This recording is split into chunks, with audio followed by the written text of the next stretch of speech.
يا مساء الجمال. حلقات الجزء الأول انتهت وبنعرف إن لما وألفي وميكس محبوسين في المغرب ومحدش فيهم عارف مين اللي بلغ عنهم. وعشان أعرف أكمل لك الحكاية عايزاك تركز معايا عشان اللي فات حمادة واللي جاي حمادة تاني خالص. ما تنساش اللايك ويلا نبدأ. حكايتنا بدأت مع ميكس لما قالك إحنا ما قدمناش غير إننا نعترف بكل حاجة يمكن يخففوا عنا الحكم شوية. وبالفعل التلاتة اعترفوا بكل تفاصيل عمليات النصب للضابط جلال. ولو لسه ما تعرفش حاجة عن الكام فقرة اللي عملوها التلاتة هتلاقيني سايبالك لينك الملخص اللي فات تحت الفيديو وفي أول كومنت. المهم بعد ما جلال سمع اعترافاتهم قالك أنا بصراحة معجب بموهبتكم، عشان كده أنا عندي ليكم عرض، وهو إن الملف بتاعكم ممكن يتمسح كأنه لم يكن قصاد إنكم تشتغلوا معانا في قضية أكبر بكتير من قضيتكم. وقتها ميكس قالك إحنا موافقين على أي حاجة تخرجنا من هنا، بس الأول عايزين نفهم إيه اللي مطلوب مننا بالظبط. وبدأ عمك جلال يشرح تفاصيل المهمة.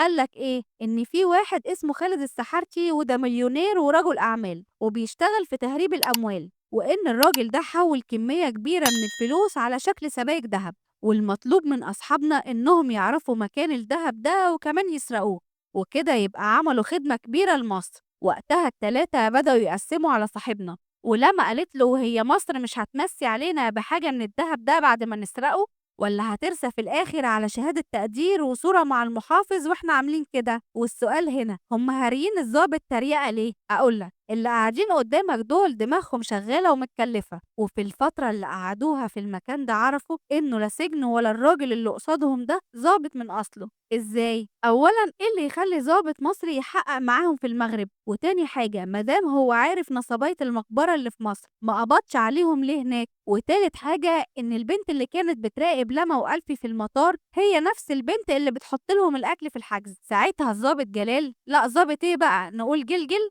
كان واقف زي الفار المبلول وما كانش قدامه غير إنه يقول لهم لا برافو دماغكم بجد شغالة. وقتها دخلت الأوضة الست دي وقالت لك إيه اللي أنت عامله ده يا جلال، ووجهت كلامها لأصحابنا وقالت لهم تعالوا افطروا معايا يا جماعة. والتلاتة ما صدقوا وطيران وراها من غير ما يعرفوا هي مين أصلا. وعلى الفطار بنعرف إن اسمها يسرا وكانت مرات خالد السحارتي، واتطلقوا لأنه نصب عليها هي وجلال في الدهب، وبعدها فص ملح وداب. وكملت كلامها وقالت لك إنها شافت في الأخبار إن في مجموعة شباب نصبوا على تاجر آثار وباعوا له مقبرة مزيفة، فقلت لجلال يدور عليكوا لحد ما وصل لكم، وبعدها عمل النمرة الخايبة دي اللي أنا أصلا ما كنتش موافقة عليها. وقتها لما قالت لها طب وإحنا مالنا ومال الهري ده كله؟ فالتانية قالت لك إن الدهب يساوي 100 مليون دولار، لو عرفوا يسرقوه نصيبهم 25 مليون. فالتلاتة بصوا لبعض شوية كده وقالوا لها تمام متفقين. ولما رجعوا مصر بدأوا يخططوا للعملية، بس كان معاهم حد رابع وهي جيسي البنت اللي كانت بتراقبهم في المطار، ويسرا بعتها معاهم عشان تجيب لهم معلومات عن خالد وتساعدهم لو احتاجوا حاجة. قالت لك يا جيسي إن خالد ما بيستخدمش أي حاجة ليها علاقة بالإنترنت، وكمان ما بيطلعش من الفندق بتاعه غير للطوارئ، وده صعب المهمة على أصحابنا وما كانوش عارفين هيسرقوا الدهب إزاي وهم ما يعرفوش مكانه أصلا. وحاولوا كتير يراقبوا شركات خالد بس من غير فايدة، ونتيجة المحاولات دي إن مراد وده يبقى الدراع اليمين بتاع خالد كشف جيسي وراح قاله عليها، وكده ممكن يكشف العصابة كلها. في الوقت ده أصحابنا كانوا بيفكروا إنهم يكنسلوا الشغلانة كلها من أصله، فميكس قالك إن لا يسرا ولا جلال هيسيبونا في حالنا. فرد ألفي وإيه الحل يا عبقري؟ فميكس قالك إحنا مشكلتنا كلها مش مع خالد، لأ مع مراد دراعه اليمين، لأن هو اللي بيعمل له كل حاجة، ومن غيره خالد هيبدأ يتحرك على الأرض، وأول حاجة هيعملها يطمن على مكان الذهب، فلازم نخرج مراد بره الصورة. اسمع يا معلم الخطة. أولا ميكس راح لمراد على أساس إنه تبع رجل أعمال اسمه مهدي، وكمان عايز يطلع فلوسه بره البلد بس مش عن طريق خالد. قالك إنه عايز مراد هو اللي يعمل معاه الصفقة دي من غير ما خالد يعرف حاجة. وتاني حاجة ألف يقابل جيسي ويقعدوا مع بعض في كافيه. واحد هيسألني انت مش قلتي إن خالد كشف جيسي وبيراقبها؟ أفهمك، ما هي الحركة دي كانت من ضمن الخطة عشان بعد كده ألفي راح لريهام مرات خالد ودي مذيعة مشهورة، وفي الأول قال لها إنه مندوب قناة كبيرة وعايزها تقدم برنامج في القناة دي، وبعد كلام كتير قال لها إنه لا مندوب ولا حاجة، وإن مراد هو اللي خلاه يعمل عليها اللعبة دي عشان يراقبها. وتالت حاجة إن لما تعمل أكنها بتشتغل عند يسرا، وكمان يتعاركوا في الشركة ويسرا تطردها من هناك. والفايدة من اللي حصل إن الأخبار بتاعة الشركة دي هتوصل لخالد، وهيطلب يقابل لما عشان يعرف إيه السبب اللي خلى يسرا تطردها من الشركة. وبالفعل خالد كلم لما وطلب يقابلها.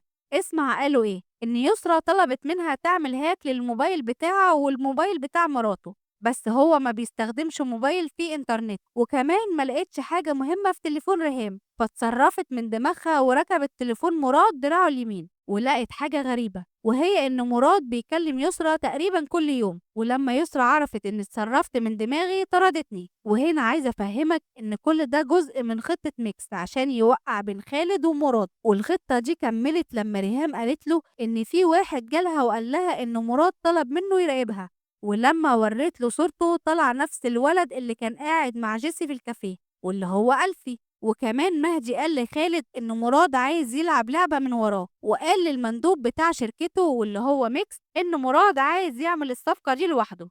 ما أنا نسيت أقولك إن مهدي تبع جلال ومعاهم من الأول. والضربة الأخيرة إن لما عملت مكالمة فيك بين يسرا ومراد وسمعتها لخالد، وكده خالد اتأكد مليون في المية إن مراد خاين وطرده من الشركة.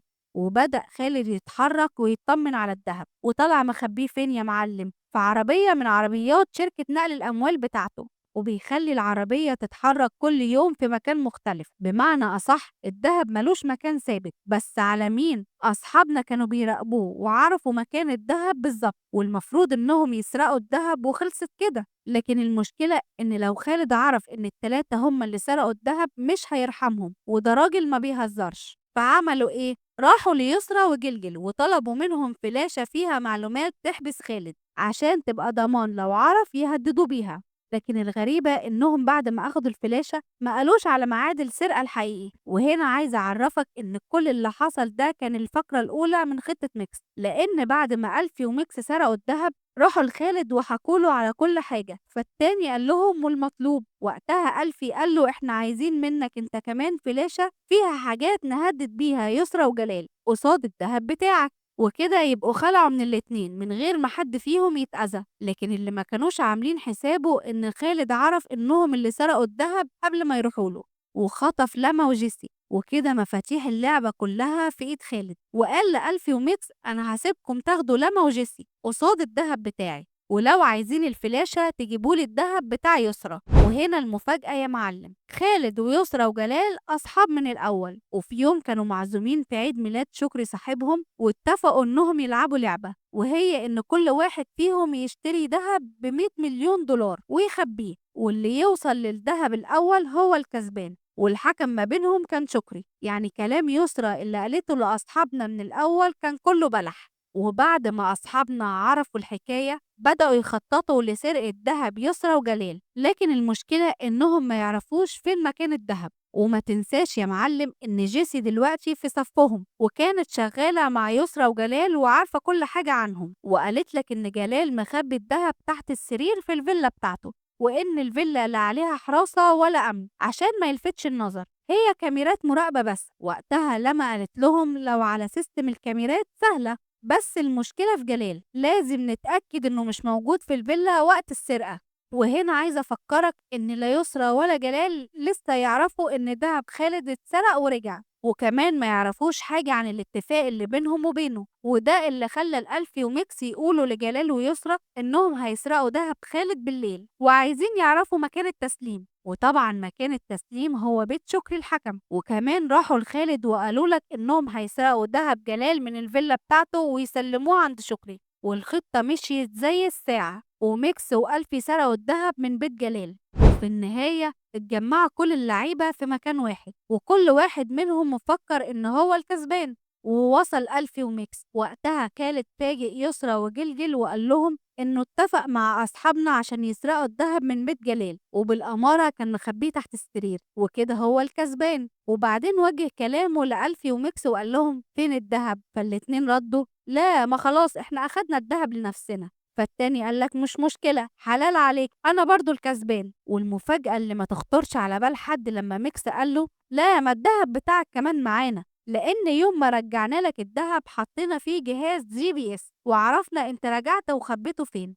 وزمان لما وجيسي جابوه من المخزن بتاعك. أصل بعد ما عرفنا إنكم بتلعبوا مع بعض قلنا نلعب معاكوا إحنا كمان، ولو حد فيكوا حاول يعمل معانا حاجة إحنا معانا فلاشتين فيها معلومات توديكوا كلكوا ورا الشمس. ساعتها شكري الحكم قالك إن خالد ويسرى وجلجل خسرانين وأصحابنا هم اللي كسبوا، وكده يبقى جيم أوفر. وفي آخر حكايتنا لما وجيسي وألفي وميكس واقفين قدام سبايك الدهب وبيخططوا هيعملوا ايه في العملية الجاية، وكده تخلص حكايتنا. لو عجبك الملخص ما تنساش تدعمنا باللايك والسبسكرايب. كل وسائلنا على السوشيال ميديا هتلاقيها تحت الفيديو وفي أول كومنت.